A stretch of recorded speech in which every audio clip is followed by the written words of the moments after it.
यानंतर आमचे मित्र यांची कविता तुम्हाला माहिती, त्या वाईच्या कृष्णाकाठी सुरू होते, अरबी समुद्राला वळसा घालून मिसिसिपीपर्यंत जाते आणि परत जपानला वळसा घालून पुन्हा कृष्णा नदीच्या काठावर येते.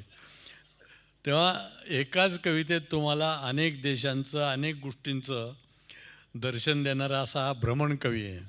जसा मोबाईलला भ्रमण मोबाईल काहीतरी म्हणतात ना, भ्रमणध्वनी, अशा प्रकारचा हा कवी आहे. सुरुवात कुठे करेल आणि शेवटी काय बोलेले सांगता येत नाही. त्यांना विनंती करतो अशोक नायगावकरांचं जरा आपण स्वागत करावं टाळेल.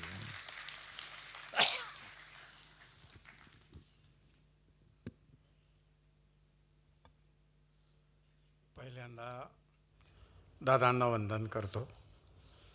महाराष्ट्राला किंवा मराठी माणसाला अशी सांस्कृतिकतेची आपण मिळवलेल्या धनसंचयातून सांस्कृतिक सामाजिक कार्याला ते जी संबंध पाठबळ देतात ते अनेकांना प्रेरणा देणार आहे.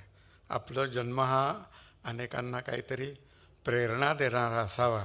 त्या दादांना आयु आरोग्य खूप छान असं लाभो अशी प्रार्थना करतो आणि कवितेकडे वळतो. आता खरं म्हणजे मगाशी खूप नातेसंबंध वगैरे कोरडेपणा, तेव्हा मला माझीच ओळ आठवली. जरी बुब्बुळातून बोरिंग केले तरी ओलं मिळणार ना असवा, असं मगाशी असं आलं होतं.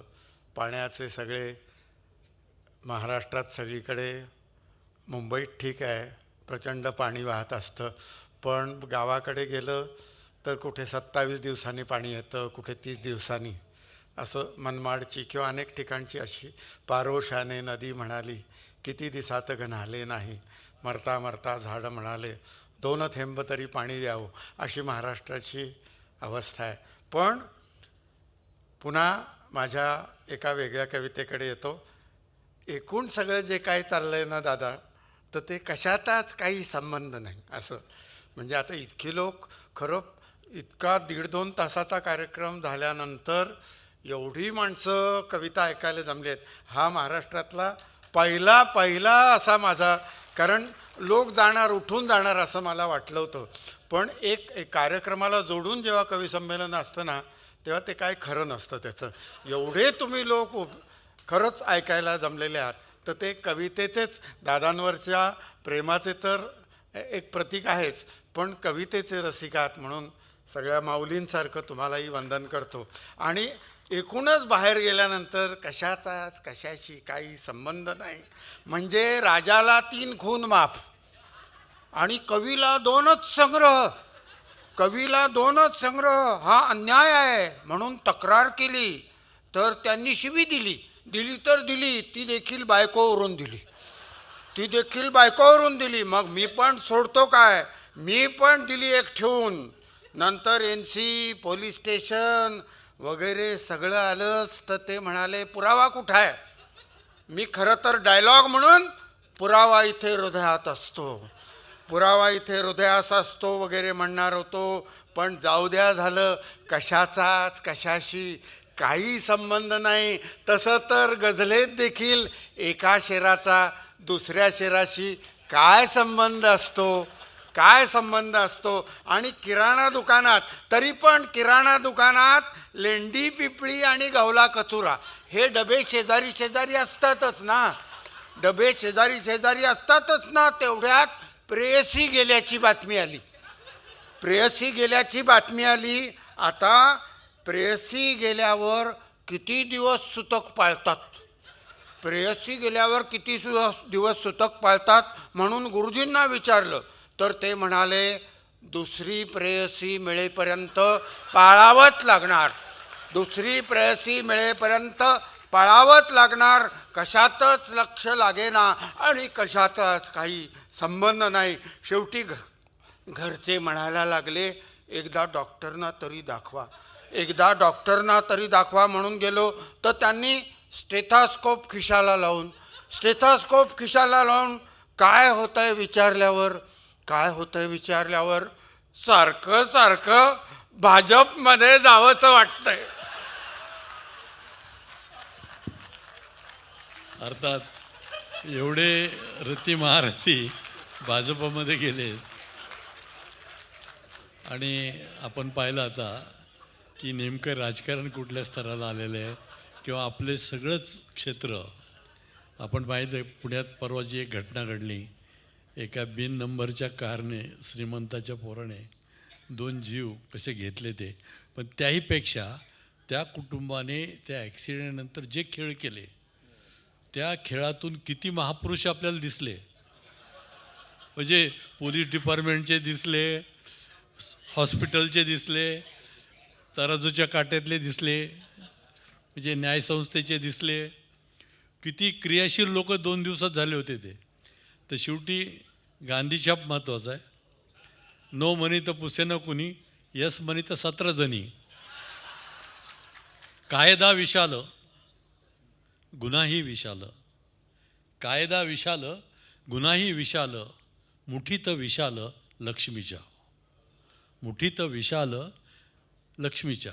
त्यांना हवा तसा कायदा वाकतो, त्यांना हवा तसा कायदा वाकतो आणि अब्रूही झाकतो स्वतःचीच. आता या झालं कायदा सुव्यवस्थेच्या गोष्टी. तर न्यायसंस्थेचं काय? तराजूही आता खाई हेलकावे, तराजूही आता खाई हेलकावे आणि मोठी मोठी नावे पारड्यात, मोठी मोठी नावे पारड्यात. तर असा हा महाराष्ट्रात येऊन ठेपलेला आहे. पुन्हा एका वेगळ्या रचनेसाठी मी विनंती करतो प्रकाश होळकर यांना. कुठली घे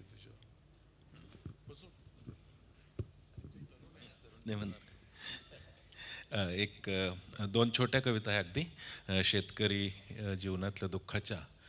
की फुलोऱ्यात जळावी पिकत अशी उमेदीच झाली स्वप्नांची राख, फुलोऱ्यात जळावी पिकत अशी उमेदीच झाली स्वप्नांची राख, अर्ध अधिक चालून आलो कमरेत कसा पडला वाक. फुलोऱ्यात जळावी पिकत अशी उमेदीच झाली स्वप्नांची राख, अर्ध अधिक चालून आलो कमरेत कसा पडला वाक. खपली खालची ओल सुकावी तसे जिव्हाळे तुटत गेले, खपली खालची ओल सुकावी तसे जिव्हाळे तुटत गेले, फाटक्याला फाटके जोडत आलो तर पुन्हा पुन्हा फाटून आले. कळत नकळत धुई पसरून गेली आयुष्यात. धुक्याला आमच्याकडे धुई म्हणतात, पहाटे सकाळी पडते ती. कळत नकळत धुई पसरून गेली आयुष्यात, आता झटकता झटकता हात अपुरे पडतात. कळत नकळत धुई पसरून गेली आयुष्यात, आता झटकता झटकता हात अपुरे पडतात. हे सार झटकून आयुष्य उजळेल अशी आशा उरली नाही, हे सार झटकून आयुष्य उजळेल अशी आशा उरली नाही. मुळ्या उघड्या पडल्या तरी माती लोटणं होत नाही, मुळ्या उघड्या पडल्या तरी माती लोटणं होत नाही. असे कोणत्या दुःखाचे दिस आले बाई, असे कोणत्या दुःखाचे दिस आले बाई, ओल असून मुळाशी सारी पाचोळली भुई. असे कोणत्या दुःखाचे दिस आले बाई, ओल असून मुळाशी सारी पाचोळली भुई. उभ्या रचल्या घराला लागे उकीर आतून, उभ्या रचल्या घराला लागे उकीर आतून, किती सारवले तरी भुई खचते खालून. उभ्या रचल्या घराला लागे उकीर आतून, किती सारवले तरी भुई खचते खालून.